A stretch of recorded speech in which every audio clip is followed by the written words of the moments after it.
আউযু বিল্লাহি মিনাশ শাইতানির রাজিম। বিসমিল্লাহির রহমানির রহিম।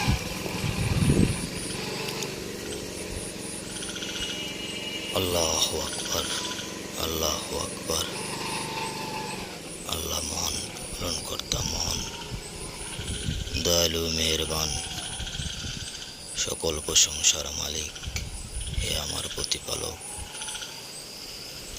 সর্বশ্রেষ্ঠ সর্বশক্তিমান মহান মালিক। নিশ্চয়ই আপনি সর্বশ্রেষ্ঠ এবং সর্বশক্তিমান। আমাকে ক্ষমা করবেন হে আল্লাহ। সত্য, সরল, সৎ, পবিত্র, এই চারটা বস্তুই কি আপনার